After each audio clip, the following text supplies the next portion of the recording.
aqui na minha roqueira. Relaxa, relaxa.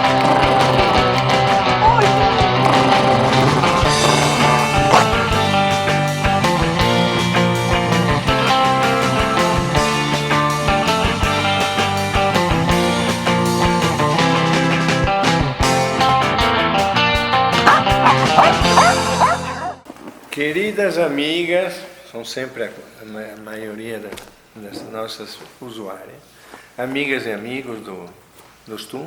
Então, você vai apresentá-lo ou não? Mas é uma coisa fabulosa, porque há muito tempo nós queríamos desenvolver um trabalho completo com pessoas idôneas também, espiritualizadas também dentro da nossa filosofia, né? Fazer o bem sem olhar quem. Então, e a partir de agora, eu calo a boca, começa ele, que é uma máquina, né? E uma pessoa especial, que é o Gabriel, mas é ele que vai apresentar, né, Gabriel? Carioca da Gema. Não, sou paraense. Belém do Pará. Mora no Rio há muito tempo. Moro no Rio há 20 anos já. Sou parioca. Ver o peso, né? Perfeito. Está contigo agora. Tá. Olá, pessoal. Eu vou ouvindo. Bom, nós trouxemos hoje aqui meu amigo Gabriel Titã, veterinário do Rio de Janeiro. O Gabriel, ele faz várias palestras em diversos grupos espíritas e também de Umbanda no Rio de Janeiro sobre a espiritualidade dos animais. É claro, como veterinário, ele tem toda a parte técnica que um profissional dessa área tem, mas ele tem o componente espiritual que dá o diferencial. Então ele vem falando bastante, por exemplo, sobre chakras dos animais, a questão do tratamento com os animais, como é que as emoções dos tutores afetam os seus bichinhos de estimação. Então nós trouxemos o Gabriel, aproveitamos que ele está aqui em São Paulo, e vamos entrevistá-lo. Eu e o Sérgio vamos bater um papo com ele aqui, e a gente vai deixar ele falar bastante. Vamos fazer várias perguntas sobre o tema. Fundamental, né? A esposa do Gabriel também está aqui assistindo, a nossa amiga Karen também, o Jefferson, que está fazendo a gravação do programa. Esse é mais um Stumpet. E eu e o Sérgio, a gente já tinha comentado já há tempos que nós gostaríamos de trazer um veterinário aqui no programa, né, Sérgio? Quantas vezes a gente tentou isso e agora finalmente deu certo? E é alguém com conteúdo espiritual também que pode acrescentar bastante na parte técnica para a gente. Gabriel, obrigado por você ter vindo, viu? É uma satisfação, quero começar agradecendo de estar aqui com vocês, porque como eu acompanho todos os programas, então eu ficava dizendo, nossa, quem sabe um dia eu vou estar lá no IPB com eles. Então, obrigado pelo convite. Nós que agradecemos. Né? Um veterinário com todos esses predicados, sobretudo espiritualizado, onde é que você encontraria?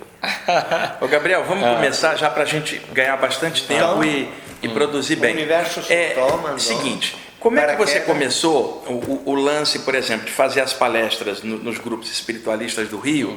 O que te motivou isso? Você era um veterinário convencional, normal, em algum momento houve um start, alguma coisa para o lado espiritual. Eu gostaria que você contasse essa trajetória primeiro, faz favor. Assim, eu já sou veterinário há 23 anos, né? Trabalho na área de clínica, fiz a pós-graduação em cirurgia, anestesia, só que eu sempre não entendi, às vezes no consultório, como é que o animal tinha a mesma doença do dono. E aquilo ali me deixava, eu digo, mas eu nunca aprendi isso na faculdade, né? A faculdade nunca me ensinou isso. E aí eu comecei a achar aquilo ali muito recorrente. E comecei a fazer os estudos há mais de 8 anos atrás, né? E a partir dali eu comecei a não só palestrar em centros espíritas e espiritualistas, mas também dentro de faculdades, dentro de escolas, porque o nosso projeto, o canal Alma Pet, a função dele é levar o conhecimento, a educação. Para quem? Para o maior predador da face da Terra, que é o ser humano. O ser humano muitas vezes erra, ele erra pela ignorância, de não conhecer. Né? Ele acha que tudo gira em torno dele, sendo que ele foi o último a habitar, a cair aqui nesse planeta, né? Então é muita pretensão nossa achar que o planeta é nosso, né? E que nós somos individuais e não que nós somos um grupo, né? Então eu comecei esses estudos e aí as palestras começaram. Foi daí que há 1 ano atrás nós começamos a realmente fazer o projeto chamado Alma Pet, né? Que aí nós criamos o canal agora em parceria com a Faixa, que é a Faculdade de Comunicação lá no Rio de Janeiro, que criou a primeira pós-graduação da América Latina em Direito Animal. Que legal isso aí. E é uma faculdade de Direito que atentou para essa questão e criou dentro da grade uma cadeira sobre a espiritualidade dos animais. Porque Notícia boa, hein, Sérgio? nos Estados Unidos, algumas faculdades veterinárias já têm essa cadeira, né? Aqui no Brasil, nós não temos ainda dentro das faculdades de veterinária. Nós temos na USP, aqui em São Paulo, nós temos na Faculdade de Medicina Humana a cadeira de espiritualidade. Nós temos a Uniespírito, né, do Dr. Felipe também, que é uma pessoa extremamente séria, que faz um trabalho maravilhoso. Sabia Que ele trabalha muito com a pineal. O doutor Sérgio Felipe é um cara reconhecido mundialmente, fantástico, né, que faz um trabalho maravilhoso. E lá no Rio, agora na UF, em Niterói, eles criaram também, na Faculdade de Medicina Humana, criaram a cadeira de espiritualidade. Então, assim, o movimento está crescendo, isso dentro do que Hipócrates já falava, né, na Grécia Antiga, o pai da medicina, né, dizer que nós somos corpo, mente e espírito. E hoje a Organização Mundial de Saúde já considera que nós somos corpo, mente e espírito, né? O próprio SUS já tem 10 tratamentos que eram considerados holísticos, considerados já no atendimento da rede pública. Então a coisa está crescendo.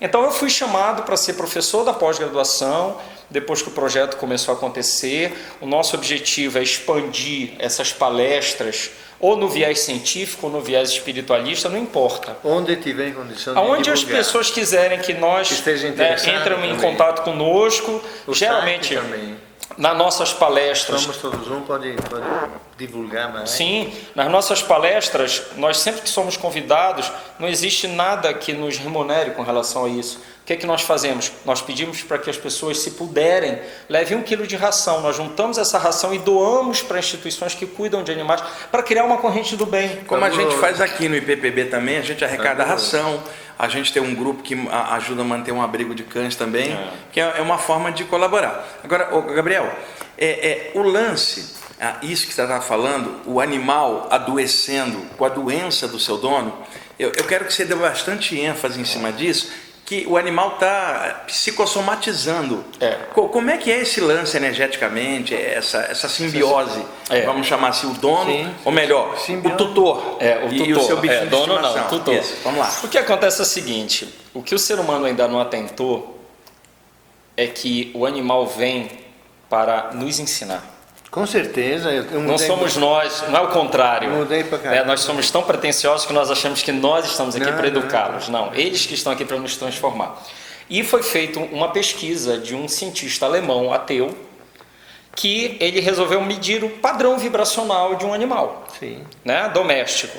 E ele detectou que um animal vibra numa frequência de 528 Hz, que é a frequência do amor. Isso num estado pleno, né? Então você sai de casa, seu cachorro fica triste porque você não está lá e tal, mas quando você volta, ele te recebe. Se você descer para comprar o pão, ele já também te recebe como se ele tivesse anos sem ver você. Porque ele sente a sua falta, mas ele não te questiona por que você demorou, o que é que você fez. Ele não tem essa culpa, ele não carrega essa consciência que muitas vezes nos destrói e nos levam às doenças. Né? Então, se um ser desse vibra 528 Hz, que é a frequência de um amor puro, ele absorve, ele vira uma esponja energética.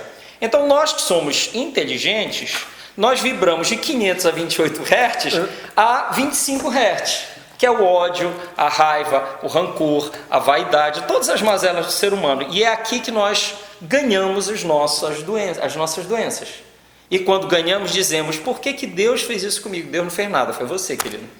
Né? Dentro do seu padrão vibratório, dentro da sua consciência, da sua cobrança, porque é aquilo que eu te falei, a vida é muito simples, as coisas são muito maravilhosas, nós complicamos, nós racionalizamos demais, né? E nós mudamos o nosso padrão vibratório. Então, ele não tem como, por ele lhe amar demais, ele vibrar nessa frequência de amor, ele absorve qualquer energia negativa do tutor. E isso ele não faz se sentindo culpado. Por isso que às vezes o animal está num estágio quase terminal e ele quer ficar do teu lado, ele fica ali o tempo todo querendo o teu amor, querendo ficar do teu lado, porque é como se houvesse, e há essa simbiose. né? Aquilo que o cordão de prata, ele não é só entre a sua alma e seu corpo físico. Ele é entre uma relação, né, de pessoas, ele é entre os animais, ele é entre a tua família. Essa relação, ela está toda, é uma rede de interligações. Isso que o Gabriel está falando é o que os ocultistas já falavam há muito tempo, alguns espiritualistas, de que nas nossas relações com tudo no meio, projetamos fios. Sim. Que nos interconectam, nos ligam, né? É isso que ele está falando sobre essa inter-relação, formando rede. E às vezes, em relacionamento humano, às vezes ocorre uma ruptura, né? Duas pessoas se separaram, mas uma delas ainda mantém o fio ligado à outra para algo que já acabou, mas que na mente dela ainda não acabou. E aí vem o sofrimento. Isso acontece também em relação à perda do animal, né, Gabriel? Sim. As pessoas hoje, cientificamente provando, né, já foi provado que as pessoas sofrem com a perda de um animal o mesmo sofrimento da perda de um familiar. Né? Porque antigamente eram bichos, hoje são membros da família da gente. Né? A sociedade está mudando. O nosso último programa do canal, quem quiser lá seguir, Alma Pet com Gabriel Titã no YouTube. O último programa nosso, que nós postamos a semana passada, foi isso: do quintal para a minha casa, né? Para a minha cama, né? Então, assim, você entende que existe já, né, uma relação realmente familiar. Né? E a medicina avançou, cientificamente falando, os tratamentos e tudo mais. Então, é importante nós entendermos que eles estão conectados. Então, assim, você chega chateado em casa, o Rama vai olhar e ele vai ficar na dele. Daqui a pouco ele chega pertinho de você para absorver. Você diz, não, peraí, ele está precisando de ajuda. Por quê? Como ele tem a vidência da aura, da energia, ele sabe que ele pode ajudar o amigo dele. Todos eles têm? Todos. Até o burro, o cavalo, mais ainda. Quando em 2012 foi realizado o Tratado de Cambridge, né, que os 25 maiores cientistas do mundo, neurocientistas, neurofisiologistas, inclusive Steve Hawkins também, assinou o tratado dizendo que os animais são sencientes. Né? A partir do momento que o Philip Lowe, que foi o cientista, o neurocientista que encaminhou, né, encabeçou essa pesquisa, ele disse que a partir daquele momento ele poderia ter indícios, ele tinha indícios suficientes para comprovar que os animais eram sencientes, que eles tinham total ciência de tudo ao redor deles, da existência deles e de tudo mais. E que a partir daquele momento ele poderia afirmar isso, que uma grande parte dos mamíferos, algumas aves e até moluscos tinham essa consciência. E que ele queria mudar os hábitos alimentares deles em decorrência disso, dos resultados da pesquisa, entendeu? Então essa inter-relação, claro que o animal, quanto mais evoluído dentro da escala, né, ele desenvolve mais atividade. Agora, o Gabriel, a gente estava conversando e você fez a distinção, por exemplo, do cachorro com o gato, né? Como é que o cachorro absorve às vezes do dono, do seu tutor, e como que o gato transforma isso. E desde o Antigo Egito já se falava que o gato tinha um poder de magnetismo muito forte, transformação. Então eu queria que você situasse para a gente essa diferença, como é que o cachorro reage diante das energias do dono, emoções, e como é que o gato transforma isso. O gato, ele já era endeusado no Egito, né? E então, para você ter uma ideia, no Egito eles tinham a seguinte consciência: se você matasse um gato, você poderia até sofrer pena de morte, porque é como se você matasse um amigo. A consciência deles era essa. E daí veio depois a perseguição da Igreja Católica, seguindo, né, para realmente perseguir os gatos pretos, ligando isso à bruxaria então, e tudo isso que eu ia mais. falar, porque culturalmente, né, Sérgio, na Europa, na época da Idade Média, um obscurantismo terrível, até de forma dogmática, houve uma mistura de você pegar, por exemplo, povos que gostavam de animais ou pessoas que gostavam de rituais na floresta e demonizar esse pessoal todo, acusando de bruxaria, e consequentemente os animais associados, né? E aí virou uma coisa muito pesada, e até animais foram mortos em nome de fanatismo religioso, né, Gabriel? Muitos. Existe um livro de um francês que eu até coloquei no material da pós, e eu conto, e tem vários casos de narração. Voltando ao negócio do chakra, o gato, ele tem 9 chakras, 12 chakras, o cão tem 9 chakras, né? Nós temos 7 chakras principais, básicos, né? O cão tem 8 e o gato tem 12. Né? O gato ele tem essa capacidade da transmutação de energia. Então, às vezes, você chega na casa da pessoa e a pessoa diz assim, nossa, esse gato vive dormindo, só dorme. Eu digo, nossa, a energia está ruim aqui, viu? Eu já vejo que o bichinho está sofrendo ali, transmutando. O cão ele já não tem muito essa capacidade, mas ele absorve muito facilmente as doenças. Você vê que o cão adoece muito mais do que o gato. A dificuldade do gato adoecer é muito maior do que o cão. E o cão, um dos chakras principais que ele tem estão nos coxins plantares. No meio das patinhas. Das patinhas. Então ele precisa passear, você precisa levar para passear para ele trocar essa energia telúrica. E lá ele descarrega. Enquanto que o gato não, ele tem essa capacidade da transmutação, né?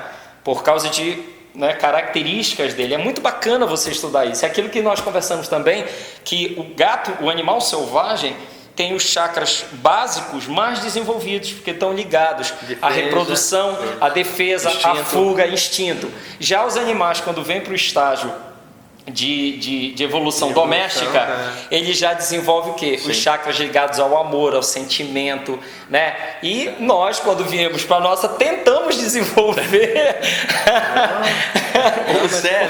O Sérgio está contente que o Sérgio tem um gato chamado Zé, está com 15 anos agora, né, Sérgio? 14, que é um grude com o Sérgio vai meditar, ele fica em cima do Sérgio. O Sérgio mostrou umas fotos, a cara de felicidade do gato. Não, agora não dá. Não tem como mostrar. E ele mostrou umas fotos do gato em cima dele, meditando, a cara de satisfação do gato. E para o Sérgio, hoje você está falando de gato assim, com essa qualidade, para o Sérgio está sendo ótimo. Eu mudei muito para melhor. Por quê? Porque o animal conseguiu fazer com que eu me adaptasse àquilo que ele é de ser divino também, de passar por tudo quanto é grande, são aspectos sensacionais que nós não temos nem ideia às vezes. Mas quando você convive com um animal e você começa a perceber ele, inclusive entra uma troca. Eu falo, vamos beber? E ele vem beber água, porque não bebe da coisa. Vamos fazer isso, você quer comprar algum negócio? Ele entende perfeitamente. É porque o gato e o cão, eles têm o dom da vidência. Sim. Né? Então, como o pensamento vira matéria, na hora que você pensa em levar ele para passear e ele está olhando para você, ele já está vendo o que você quer. As formas de pensamento em volta. Forma pensamento. Então ele já fica animado sem você dizer que está levando ele para passear. E o gato, eu tenho certeza que toda vez que seu gato deita para descansar em você, você pode me discordar ou não, se ele não deita em cima dos seus chakras. Vai. Agora, o Gabriel, além da clarividência que os animais têm, e até instintiva, existe também nos animais um tipo de telepatia, né? De comunicação com seus tutores, um tipo de comunicação que não é mental como o nosso, com diálogo mental, mas algum tipo de telepatia animal, embora isso pareça estranho para as pessoas, porque o animal não pensa como ser humano, mas ele tem formas de conexão que a gente também não tem. Então fala um pouquinho dessa questão da telepatia do animal, que não é o caso do animal estar falando com o dono, olha, eu estou vendo, não é isso, mas a sensibilidade dele captar tudo que o dono está pensando ou sentindo, de alguma forma. Como é que você vê isso? Porque é o seguinte, o animal, ele tem também os guias dele, né? Aqueles que protegem, os mentores espirituais. Né, que são reconhecidos, né, como os devas, né, que são reconhecidos, né, os ófitos, né, que cuidam também desses animais e tudo mais. Então o que acontece?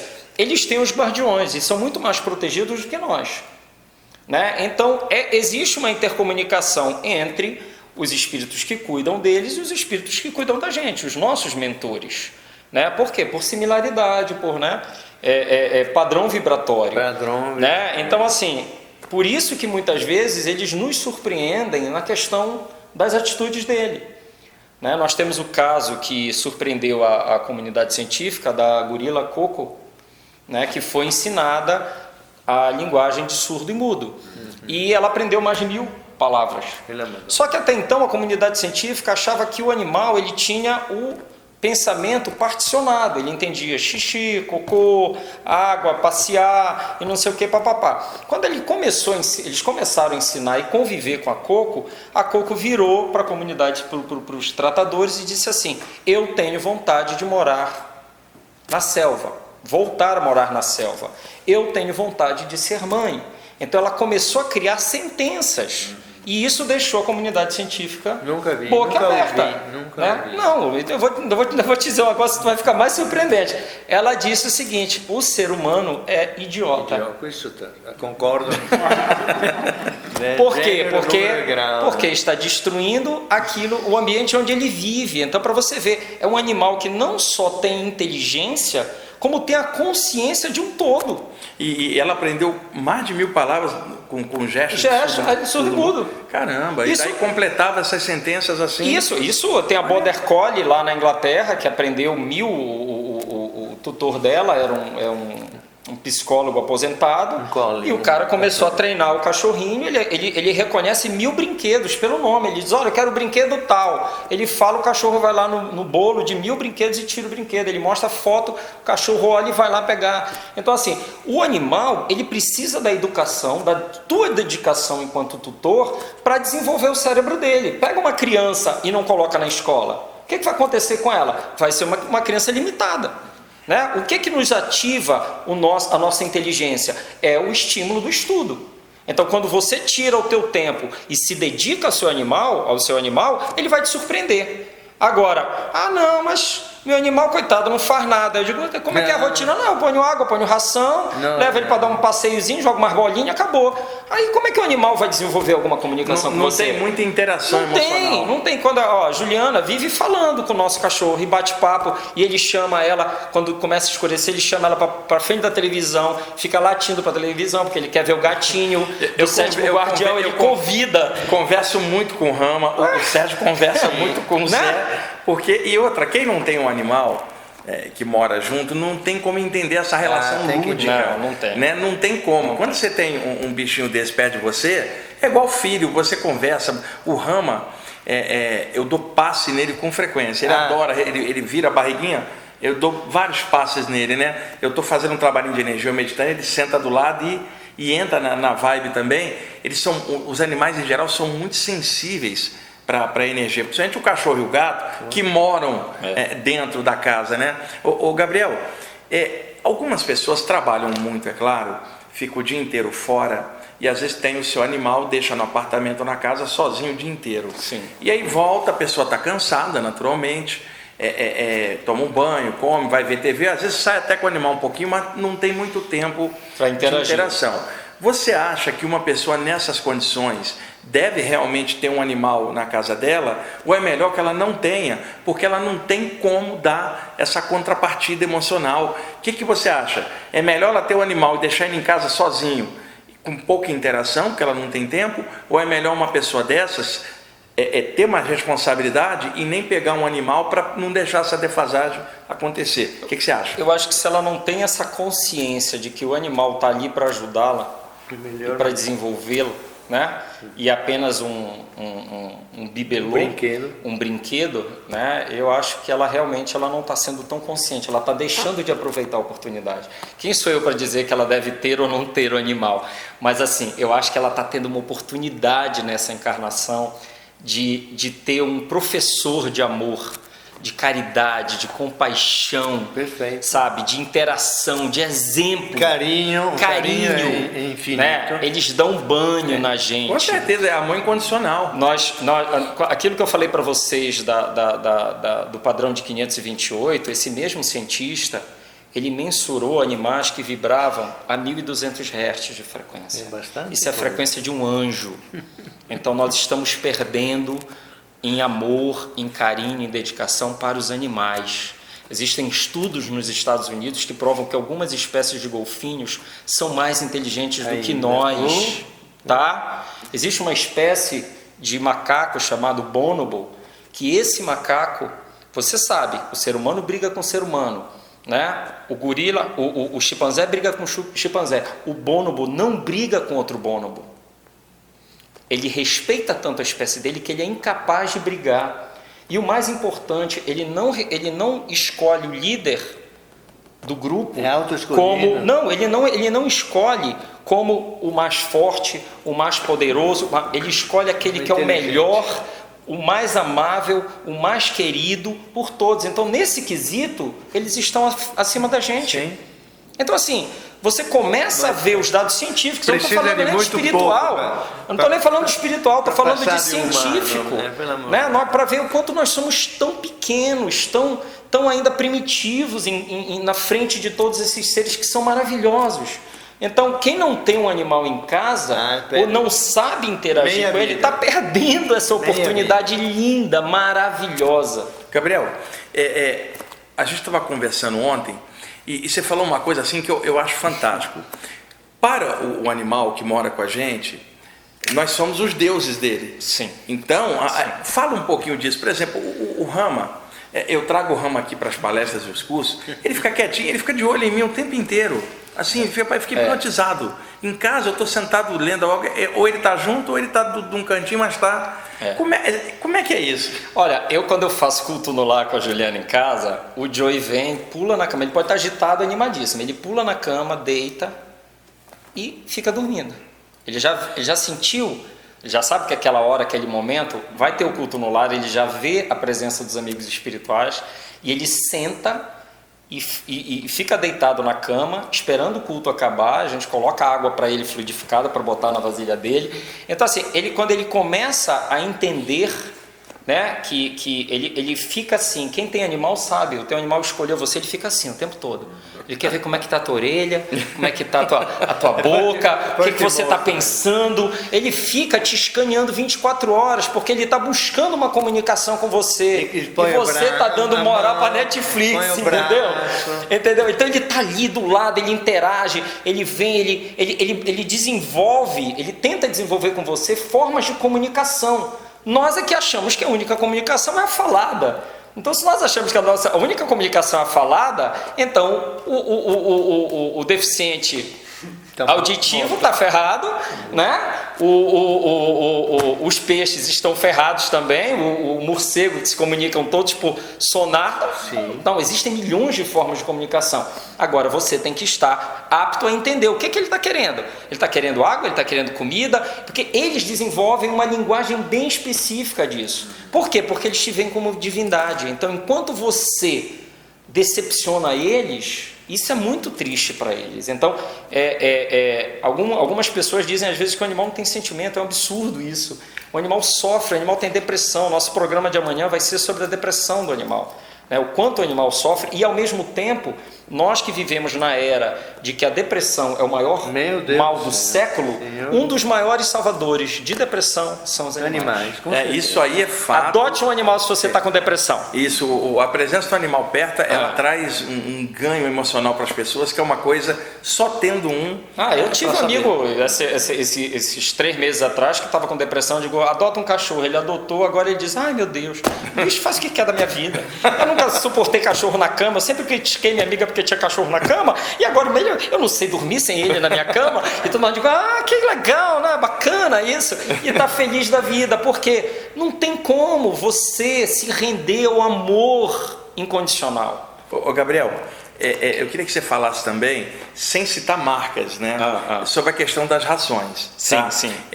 Porque hoje muita gente fala da questão da ração, que muitas vezes algumas rações contém o rebotário de outras coisas, de animais mortos, como suínos, por exemplo, ossos picados e coisas assim, que se fala que as rações de má qualidade tem muito lixo, muito detrito, muita coisa pesada, muita gordura. Então, que algumas rações realmente fazem muito mal, né?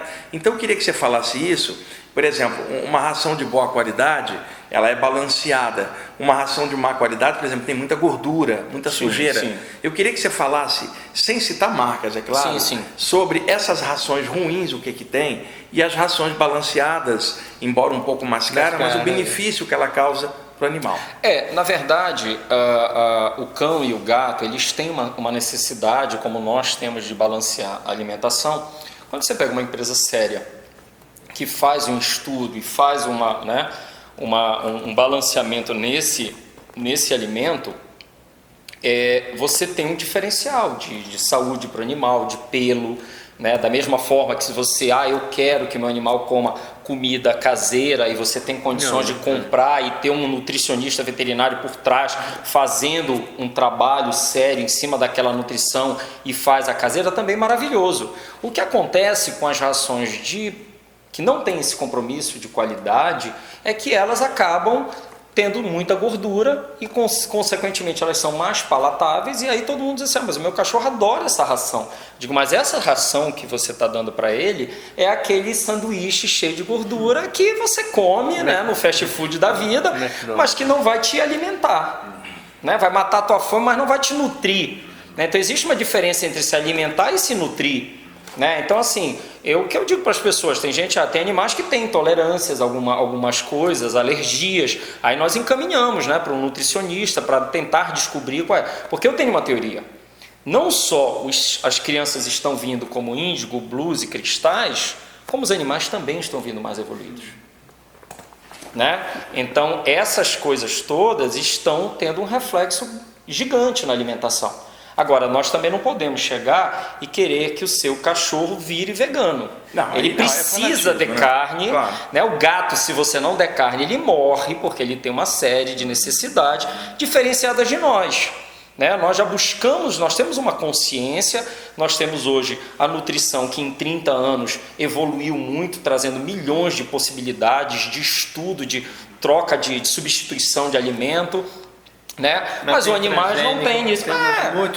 Muito transgênico. O Brasil é o maior consumidor de agrotóxico do mundo. Então. Tem uma série de problemas, mas assim, nós precisamos entender que essas coisas fazem parte desse momento que nós estamos vivendo. Mas os animais, eles precisam de uma boa alimentação. Quanto mais você investe numa alimentação de qualidade, menos você gasta comigo e com os colegas veterinários. Gabriel, por exemplo, algumas dicas para o pessoal que está assistindo a gente. Por exemplo, os animais hoje comem ração, tá? Mas não está fora também de questão a pessoa um dia fazer uma comida saudável e passar para eles. Não. Por exemplo, você estava comentando ontem lá no grupo da gente sobre, por exemplo, cenoura cozida, sim, sabe, algumas coisinhas que possam complementar. Complementar. Você pode fazer esses agrados, né? Você pode fazer picolézinho com água aromatizada nesse verão que tá, né? Você pode dar isso para ele, você pode brincar. Às vezes o animal, ele precisa mais do estímulo de você brincar com ele para que ele sinta vontade de comer do que necessariamente que você está dando para ele comer. Né? Tem um programa nosso que eu pego a ração e coloco num saco daquele de padaria, no papel daquele de padaria, embrulho, né? E jogo. Aquilo é ótimo para o gato, porque o gato está ouvindo o barulho, está tentando descobrir a ração, está pegando a garrafinha, está brincando e cai um pedacinho de ração. Isso tudo é estímulo para ele comer. Não necessariamente a qualidade, entendeu? Assim, eu vou me preocupar com isso ou com aquilo. Claro, uma ração de qualidade vai trazer a mesma coisa. Se nós fizermos uma alimentação balanceada com qualidade, nós também teremos, né? Agora, eu acho que o animal ele tem até uma vantagem que nós não temos. Porque, por exemplo, dentro dos estudos sérios da nutrição animal, você consegue fazer uma ração que tenha a quantidade X e Y de cada microelemento que o animal precisa. E nós não conseguimos isso às vezes. Às vezes a gente come arroz, feijão, alguma coisa ali e não está balanceada a nossa comida. Sim. Mas a do animal está balanceada, entendeu? Às vezes não está balanceada. Às vezes sempre, né? E isso aumentou muito a expectativa de vida do animal, dia né? De feijoada, sábado feijoada, depois tem o bacalhau, mas o bacalhau está sempre... É uma alimentação diet, né? Diet um pneuzinho aqui. Gabriel, pegando um tema que é doloroso da gente falar, e eu já comentei muito em outros programas, que é a questão de eutanásia de animais. Esse é um tema duro, horrível, muito espinhoso. Eu conheço pessoas que, com doenças terminais dos seus animais, foram orientadas pelo veterinário a fazer eutanásia com o veterinário ali junto e tal, e hoje algumas estão até se tratando no psicólogo por causa da culpa que ficou e uma série de coisas. Então eu sempre procuro falar aqui sobre imortalidade da consciência, e para que as pessoas não façam isso, acumular culpa de algo que ela teve que fazer, Sim. orientada pelo profissional de saúde. Isso é uma coisa. Agora, existe o outro lado de um monte de gente que quer sacrificar o animal sem que haja necessidade disso. Comercialmente falando. E existe a pessoa também que não quer lidar com a dor do animal e quer sacrificá-lo, por exemplo. Então tem um momento, de repente, derradeiro, em que algumas pessoas tiveram que fazer. Você, como veterinário, já teve que fazer. Já tive que fazer, né? Já fiz. E por favor, eu queria que você falasse um pouco disso, de fazer algo assim por amor, numa condição extrema, ou fugir da relação de dor com o animal numa situação de prova, que também é da pessoa. Queria que você falasse sobre esses temas. Às vezes esse estágio final de vida do animal, muitas vezes ele se encontra como um teste para nós, né? Um teste de paciência, um teste de resignação, um teste de eu vou agora ajudar, de aprendizado. Então, claro que esse processo natural nunca é bom ser quebrado, vamos dizer assim. Mas existe realmente uma fase daquele que aquele animal já cumpriu o ciclo de vida dele, e nós não somos os donos da vida, né? A vida está na mão de Deus, e que ele não responde mais às medicações, ele já não tem mais condição, né? E claro que os nossos colegas veterinários recomendam e tal. Então, quando eu acho que tudo, o que difere o veneno do remédio é a dose, né? Quando você faz aquilo com muito amor no teu coração, de dizer assim, eu não quero mais que aquele animal sofra, e nós que acreditamos na reencarnação, nós que acreditamos nisso, quando eu passei por isso em 2015, eu disse para os meus guias, eu disse, que seja feita a vontade de vocês. Okay. Vocês têm condições de salvá-lo. Se não for da vontade de vocês, se for o final do ciclo deles, leve, e se eu for merecedor, que ele volte para mim. 3 meses depois ele voltou para mim. Um outro cachorrinho. O meu que é o que, tá agora. Que veio para passear comigo em São Paulo hoje. Então, assim, tudo, a diferença é o amor que está dentro dessa decisão, né? Decisão de eu quero que faça eutanásia porque eu não quero, eu estou há 4 noites sem dormir, não aguento mais, não tenho mais dinheiro para gastar. Então, isso é uma coisa. A outra coisa é, eu em amor àquele ser que sempre me deu amor, eu preciso tomar uma decisão, muitas vezes dolorosa. Só que essa decisão dolorosa, dentro de um entendimento reencarnacionista, nós precisamos entender que ele vai estar pronto, nós temos que ter um amor, né, àquele ser de uma forma bem maior, tão grande quanto ele teve conosco na vida toda, e não o apego, né, porque nós sofremos porque nós vemos o apego. O apego nos escraviza, não deixa com que aquele animal fique vegetando pelo apego. Isso é muito ruim para nós, né? O amor ao desprendimento e que aquela alma possa sair daquele corpo que não responde mais a nada e tenha a capacidade de refazimento daquele perispírito e que ele volte para você, esse sentimento de amor é o diferencial. Tá, isso é importante demais para que vocês que já passaram por isso não acumulam a culpa de nada. Foi necessária uma prova que você passou, e toca a bola, e se puder arranja outro bichinho para que uma nova jornada, quem sabe ele volta já, né? Eu sempre falo aqui, Gabriel, você pegando um novo bichinho, não interessa se é o outro de volta ou é um novo, você vai ter que dar amor incondicional, e é sempre legal ter um serzinho da natureza na nossa casa. E eu sempre falo aqui no programa, para não pegar um animal para compensar a perda do outro. Não. Pega, porque é muito legal ter um deles perto. E nós temos, né, 10 milhões. Nós temos 10 milhões de animais abandonados hoje, oficialmente no Brasil. De 10 a 30 milhões de animais abandonados no Brasil, precisando de uma casa. Entendeu? Existe um livro da Marta Sofia, que é uma médica veterinária, colega em Portugal, que ela faz um trabalho de telepatia com esses mentores dos animais, e ela diz que o animal, o que ela acompanhou na parte clínica dela, ela disse que um animal que tenha sofrido uma eutanásia, ele jamais culpou ao dono. Ele só queria ficar um pouco mais ao lado do dono, por amor.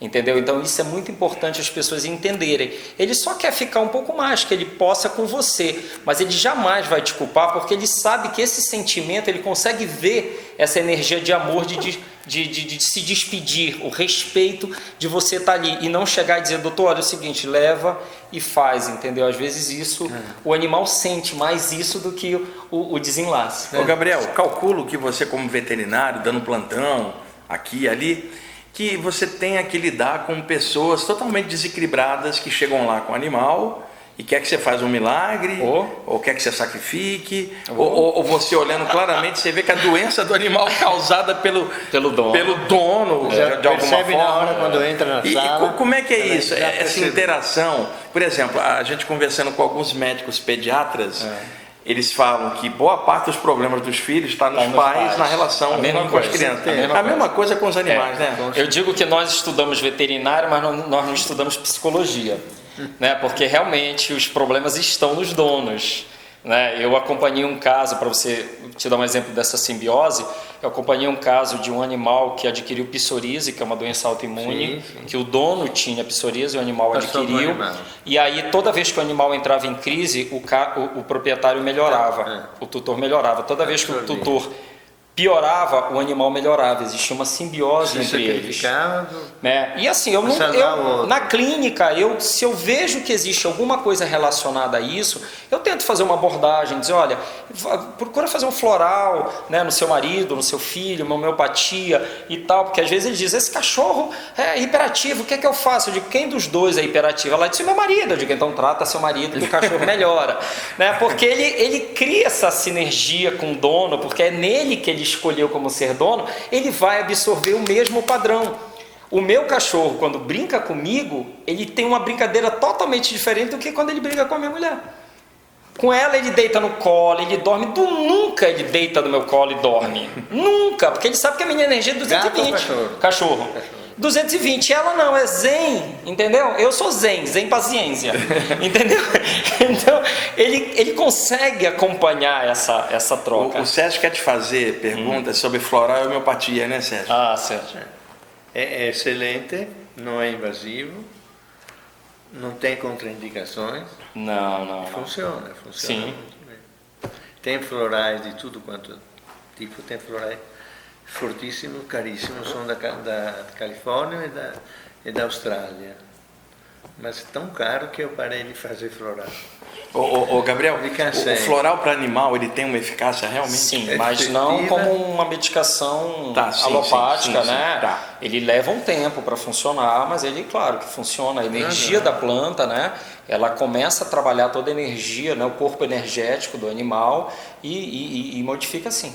E a acupuntura? Também fantástico. Eles têm um sistema nervoso também igual a nós, né? E aí os pontos certos nós conseguimos. Quem que conhece os pontos certos? Porque eu faço a cada 15 dias acupuntura, que maravilhoso. Existem colegas veterinários que fazem especialização em acupuntura veterinária, sim. Os meridianos, tudo. Sim, tudo Existe. Hoje em dia a veterinária tem até a psicologia veterinária, né? Tem até psicólogo veterinário. Tem um lugar lá perto de casa, que às vezes eu levo o Rama, lá tem ofurô. Para cachorro. Sim. Aí depois que ele toma banho, põe ele no ofurô com sais e tal, e fica uma pessoa massageando ele 15 minutos. Imagina se ele quer sair de lá. Imagina. Cadê o Rama? O único medo, o único adendo que eu tenho que passar para vocês é o seguinte, é de nós procurarmos não humanizá-los. Isso é importante, Gabriel. Eu acho que assim, respeitando a natureza do... mas assim, eu vejo gente comprando óculos escuro com UV, proteção UV para o cachorro. Poxa, leva o cachorro de manhã cedo para passear, a patinha dele ali vai sofrer, se tiver calor, ele está com óculos UV, mas ele está com a pata no asfalto quente. Né? Leva final da tarde, aí compra sapatinho disso, sapatinho daquilo, entendeu? Às vezes, você tratar, e às vezes o mais importante, que é o amor, o carinho, a troca, isso não acontece. Né? Não, meu cachorro tem ali um monte de acessório, um monte de coisa, e papapá e tal, eu dou a melhor ração, eu levo ele para cá, eu ponho ele no hotel quando viaja. Você acha que o cachorro vai querer ficar no hotel? Ele quer viajar contigo, Né? Ontem eu parei num local para comer e o cara disse assim, eu disse, tem algum espaço aqui, pet para comer? Ele disse, não, ainda não criamos isso aqui. Eu digo, então pronto, eu vou comer com a minha mulher e com o meu cachorro dentro do carro. Né? Porque vocês já deviam ter um pouco dessa mudança. Né? Na Europa, nos restaurantes, um animal é mais bem recebido do que uma criança, um bebê. Né? Por quê? Porque o bebê fica chorando e tudo mais e o cachorro não fica lá na dele quietinho. O dono sabe o cachorro que tem. Né? Então não vou levar um cachorro que vai aprontar num ambiente desse. Né? Já tem spa, já tem locais que um dia um grande dono de uma rede hoteleira recebeu um e-mail de um cara perguntando se ele poderia levar o cachorro dele para se hospedar no hotel dele. E ele respondeu para o cara o seguinte: você e seu cão são extremamente bem-vindos ao meu hotel. Afinal de contas, eu nunca vi nenhum cachorro levar um roupão, uma toalha, um sabonete daqui do meu hotel. Então vocês são extremamente bem-vindos, entendeu? Então é assim, existe, né? Existe uma série de coisas em cima disso. Gabriel, e cromoterapia, trabalho com cores, com animais? Deve ser excelente. O mesmo princípio da humana. Né? Você sabe que cada chakra emite uma cor diferente do seu chakra, mas não necessariamente quando aquele chakra está conturbado ali, o movimento dele, o movimento de troca fluídica, você necessita às vezes de uma outra cor ali para que faça com que o movimento do chakra aconteça da melhor forma. Então eles fazem a aplicação da cor exata para o problema que eles detectam, e o reiki também é maravilhoso, fantástico. Claro. O reiki é fantástico. Todo mundo tem nas mãos uma energia maravilhosa. Esse caso, amor também. Esse caso que aconteceu com o meu cachorro, da reencarnação, como ele desencarnou no final de 2015 com problema renal, 3 meses depois eu acordei dizendo assim, hoje eu vou encontrar o Johnny. Aí eu entrei no Facebook, por entrar, né? E aí eu olhei lá, tinha uma colega veterinária lá em Vitória, que a cadela dela tinha tido 7 animais. Aí eu disse, olha, eu tive essa raça, gostei muito e tal, você se importa de fazer uma videoconferência comigo? Ela disse, não, de jeito nenhum. Aí ela liga, o celular dela estava os 7 mamando. Eu peguei e disse, Johnny! Aí esse cachorro olhou para trás. Aí disse, me diz uma coisa, ele tem um redemoinho aqui do lado direito? Ela olhou e disse, engraçado, é o único que tem um redemoinho. Eu digo, eu quero esse, moça. E aí ela veio com o marido de Vitória até o Rio, deixou. E nesses 3 meses que ele passou de férias lá em cima, ele tinha destruído a parede da minha sala e o móvel da minha sala. Eu mandei restaurar tudo. Num dia eu saí, quando eu voltei a parede estava destruída, o móvel estava destruído. Ele escolheu o mesmo lugar da cama, eu digo, nossa, e voltou para mim, eu não tinha dúvida. Aí amigos meus, acupunturistas, eu comecei a ver eles se coçar em cima do rim, né? E eu olhava, não via nenhum tipo de lesão de pele. Dos 2 lados. Dos 2 lados. Aí eu olhava, examinava, pô, esse animal não tem nenhum problema de pele, não tem nada. Aí levei numa colega minha lá no Rio que faz reiki, ela disse, Gabriel, a energia aqui está bem congestionada. Aí foi que eu matei a charada de que aquele perispírito não tinha conseguido o total refazimento, né, nesses 3 meses. Então ele teria que estar recebendo reiki para tentar reequilibrar essa energia do campo energético dele, né? Então foram vários os indícios que era a reencarnação dele. Legal. Mudando um pouquinho o tema, o Gabriel, você abriu um canal no YouTube, sim, tá, para poder passar esses conhecimentos, essa parte mais alternativa sobre os animais. Também, Você tem um Facebook também. Eu queria que você desse os endereços para as pessoas poderem entrar lá no seu canal, entrar no Facebook, se comunicar com você também, sabe? Assistir lá os vídeos que você postou. Olha, nós inauguramos há pouco tempo o canal Alma Pet com Gabriel Titano no YouTube. Vai aparecer aí para vocês. Nesse canal, nós procuramos levar com a maior seriedade todos os assuntos que envolvem os animais. Não só a questão espiritual, mas a questão de terapêuticas, de novos conhecimentos, né, de experiências da clínica. Eu quero também fazer um trabalho de de entrevistas com líderes religiosos para saber o que cada religião fala dos animais, qual o conceito que eles têm, né, de trazer os melhores profissionais do Rio ou de outras cidades do Brasil que possam participar do assunto específico. Então eu quero que as pessoas mandem suas perguntas, né, se questionem, mandem foto. Nós temos o Facebook e o Instagram também, que vai aparecer aqui para vocês, né, que vocês podem seguir, podem compartilhar para os amigos, e lá você pode mandar foto do seu pet seguidor, né? E nós vamos postar, o Rama já apareceu, né? no Facebook e no Instagram do canal, e estamos à disposição de vocês. Entrem em contato conosco para que nós possamos levar a informação. Não existe nada mais importante do que a educação. Isso é o que mais faz a diferença em um país de primeiro mundo e terceiro mundo. Nós precisamos continuar na nossa missão de educar.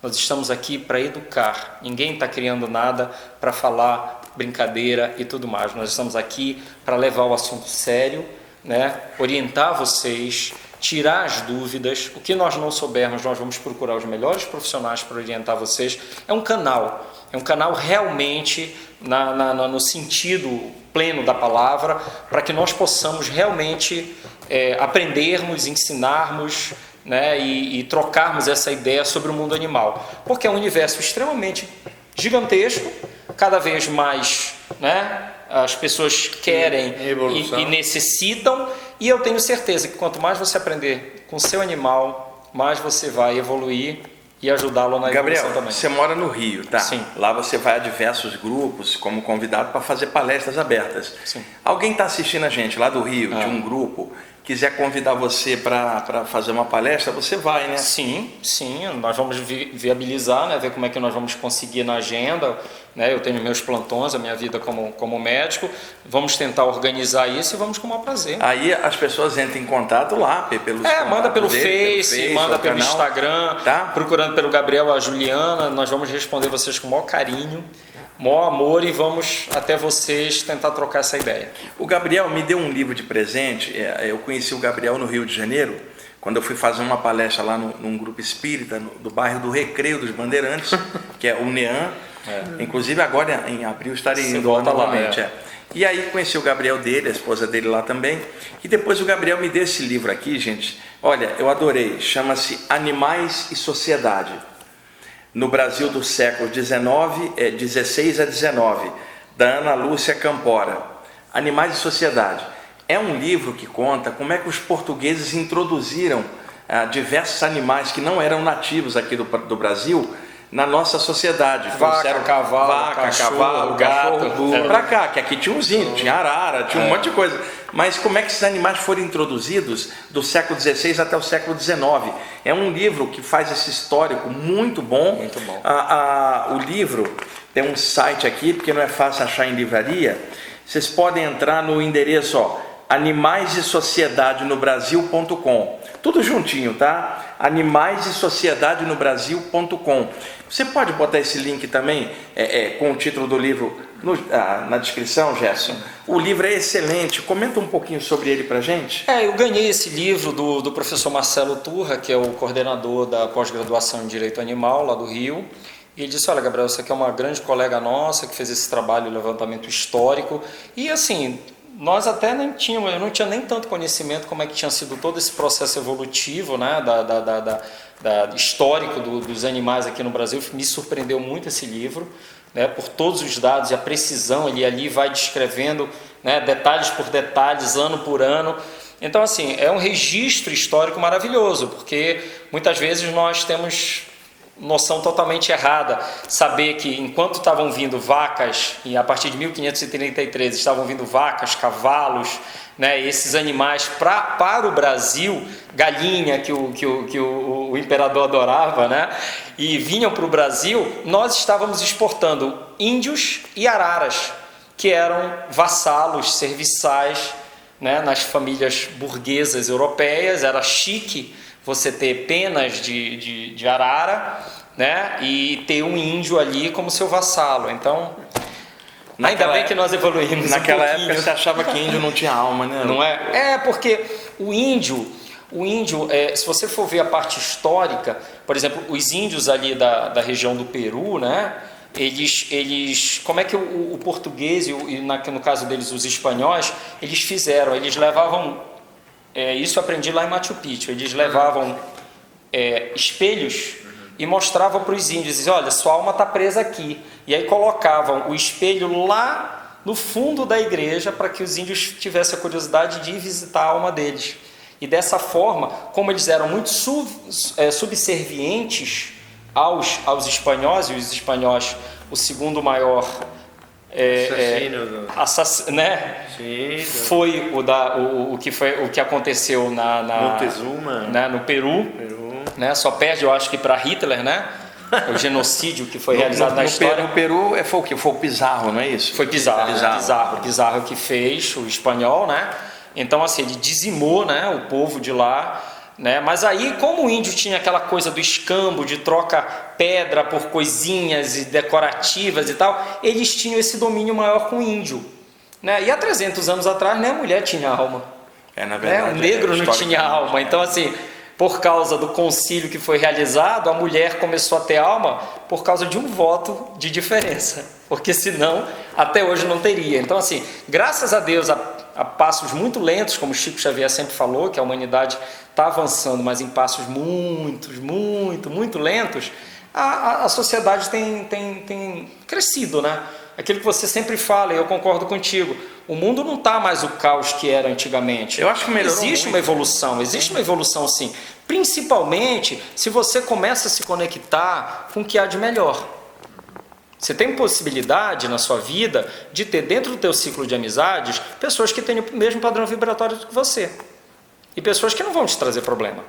E às vezes você não, quer ter o melhor teu amigo, aquela pessoa problemática, que não tem uma mente aberta, que vai te trazer, sempre tentar jogar o problema dela para você, e aí você diz, minha vida é uma porcaria. Não é uma porcaria, você que está vibrando errado com as pessoas erradas, né? Buscando às vezes o prazer em locais errados. Então você tem que estar sempre conectado com o que há de melhor. Se você conecta com essas pessoas que têm o mesmo padrão vibratório que você, chega um momento que você diz, eu não tenho problema eu não tenho, minha vida está ótima. Né, tá plena, tá feliz, né? Por quê? Porque padrão de vibração total, né? Quanto tempo nós temos aí, Jefferson? 2 minutos? Passa rápido, né? Já vai dar 1 hora de programa. A gente vai, a hora que você quiser vir novamente aqui em São Paulo. Muito obrigado. Ô Gabriel, você, pode vir para a gente falar de vários outros temas. Uma entrevista só não dá para abordar todos os temas, né, Sérgio? E o Gabriel também, ele hoje, nós estamos gravando aqui, hoje é dia 20 de março de 2019. E nós temos depois a reunião do grupo de estudos com 100 pessoas. E como o Gabriel está aqui em São Paulo, ele hoje vai fazer uma palestra para o pessoal do grupo de estudos aqui, já está cheio, só para o pessoal do grupo, né? E aí, de uma outra vez que o Gabriel vier para fazer uma outra palestra aqui, aí a gente faz uma outra gravação, aborda outros temas, e vocês podem entrar em contato com ele por favor, passa os contatos de novo. Vamos lá. YouTube, Alma Pet com Gabriel Titã. Facebook e Instagram, canal Alma Pet. O nosso e-mail é canalalmapet@gmail.com. Eu só queria deixar para vocês uma mensagem que sempre me emocionou muito. É uma frase que Jesus fala nos livros apócrifos, que muita gente não segue, não dá o merecido respeito, não conhecem. Ele diz uma frase que diz assim: enquanto não tiveres piedade do teu menor, jamais terás piedade do teu maior.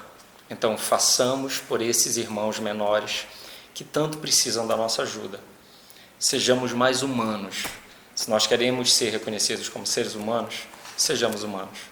Era isso que eu queria dizer para vocês. Gabriel, obrigado por você ter vindo, viu? Somando aí com a gente no programa.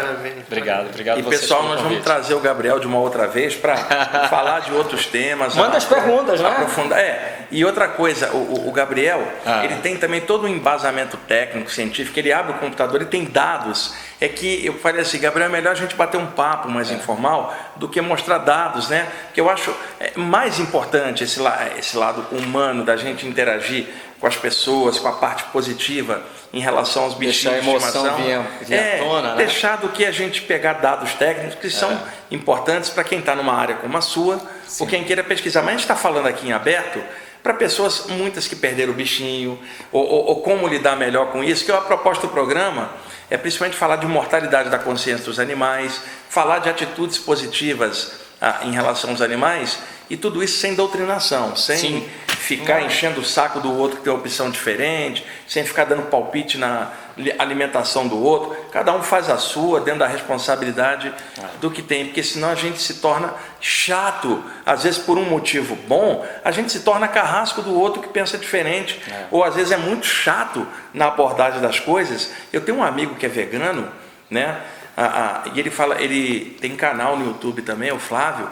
Ele outro dia me deu um livro com várias receitas veganas muito legais, e ele fala assim: ô Wagner, eu trato dessa questão com amor, com alegria, eu enfoco na alimentação saudável, eu não fico falando de morte, eu não fico criticando o outro, meu negócio é falar daquilo que eu amo, sabe? E nesse sentido eu sou vegano, sou feliz, mas eu entendo um mundo que não é assim, e eu estou apostando em cima da alegria disso, desse estado de consciência, mas não há nenhum radicalismo em relação a nada. E tem o contrário também, que é gente sem instrução, ignorante, que às vezes critica a alimentação natural do outro, sabe? Porque ela não entende também. Então, isso dá uma celeuma, uma questão de alimentação, parece um time jogando contra o outro. Eu acho isso um absurdo. Nos falta muito amor e compaixão para com o próximo. Eu entendo dessa forma. Porque uma coisa não diferencia o outro, nem é para melhor, nem para pior. Porque Hitler era vegetariano e Chico Xavier comia carne. Era católico também. Entendeu? Então, assim, não é o alimentar, mas o respeito, o amor para com o outro. Entender que cada um tem o seu momento. A consciência nasce primeiro e secundariamente o gesto, né? A mudança da atitude. Né? Então, aquilo que o budismo fala é o caminho do meio, discernimento. Não adianta dizer, eu sou vegano, eu defendo os animais, e não falar com seu pai, não falar com o porteiro. O amor, ele precisa ser expandido de todas as formas, de uma forma crística, búdica. Né? É isso que eu acredito.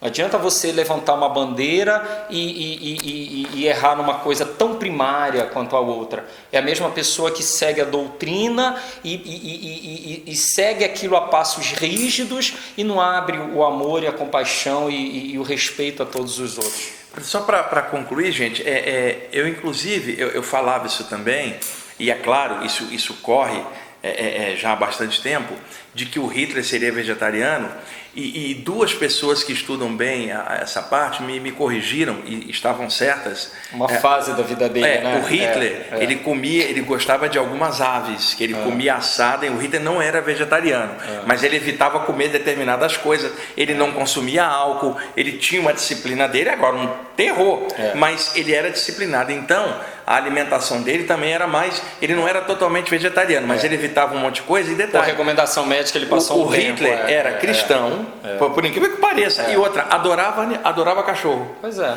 E ao mesmo tempo era o terror, que foi o terror, um dos maiores terrores da humanidade. Então, só para a gente não ficar radical com coisa alguma, né? O Hitler totalmente disciplinado ali com algumas coisas, e algumas pessoas que indisciplinadas ali, que são ótimas. Então a gente não pode eu tenho uma frase que eu digo assim: como nós somos imperfeitos, procure ser amanhã melhor do que você é hoje. Nós sempre temos alguma coisa a nos melhorar. Sim. Né? E nós temos vários sustentáculos, da qual cada um deles pode ser trabalhado de uma forma diferente. Legal. Sérgio, vamos fechar com você? Kaizen. Kaizen é japonês. E fala justamente isso, a cada passo melhore, faz. E eu coloquei na fábrica, foi extraordinário. Mudou tudo, o clima, etc. Agradecemos ter esperado por nós. E esperamos poder fazer um pouco melhor que eu, do meu lado. É isso mesmo. Isso mesmo. Então, é a idade talvez, outras coisas. Mas agradecemos de verdade agora a presença e para mim foi uma experiência maravilhosa. Não sabia muitas coisas. Não é que eu não soubesse, mas não tive a oportunidade que tive hoje. Estou feliz, de verdade.